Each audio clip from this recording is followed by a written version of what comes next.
Hello everyone, welcome to a new mini blog. কালই আমার and semester exam শেষ হয়েছে আর আজকে আমি যাচ্ছি আমার ফ্রেন্ড ইপসিতার বাড়ি। আজ ওখানেই থাকবো।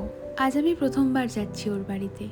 কলকাতায় শিফট করেছি প্রায় 1 বছর হয়ে গেল, বাট প্রত্যেকবারই যাবো যাবো করতে করতে ওর বাড়ি আর যাওয়া হয়ে ওঠেনি। তাই এবার এক্সাম শেষ হওয়ার পর ফার্স্ট ওর বাড়িতেই যাচ্ছি ঘুরতে, তাও আবার একদম একটা সাডেন প্ল্যান। দেন ওর বাড়িতে পৌঁছানোর পর আমরা দুজন একটু রেস্ট নিয়ে বেরিয়ে পড়েছিলাম একটু খাওয়া দাওয়া আর ঘোরার উদ্দেশ্যে। আর আমরা আজ অর্ডার করেছিলাম লখনৌ চিকেন কাবাব আর চা। এই জায়গাটা নিউ টাউনের আকাঙ্ক্ষা মোড়ের কাছেই।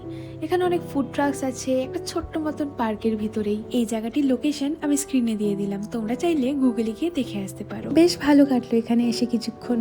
দেন আমরা ওখান থেকে ফেরার সময় একটা ফলের দোকান থেকে কিছুটা আম কিনে নিয়ে চলে এসেছিলাম বাড়িতে। আর আজ ডিনারে ছিল চিকেন ভর্তা আর রুটি।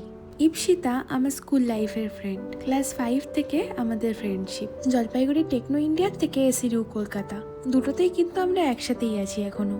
যদিও মাঝে 2 বছর পড়াশোনার জন্য কোটাতে ছিল, বাট তাই জন্য আমাদের ফ্রেন্ডশিপে কোনোদিন কোনো এফেক্ট পড়েনি। ওই যে বলে না, ভালো ফ্রেন্ডশিপে ডিস্টেন্স কোনো ম্যাটার করে না, আমাদের কেসটাও কিন্তু ওরকমই। টাচউড, সারা জীবন যেন এরকমই থাকতে পারি। আর দেখো, এতদিন পরে দুজনে একসাথে হয়ে কত গল্প করতে করতে কখন যে ভোর 4টে বেজে গেছে আমরা কিন্তু কেউ টেরই পাইনি। না, এবার ঘুমাতে হবে। So tata, thanks for watching.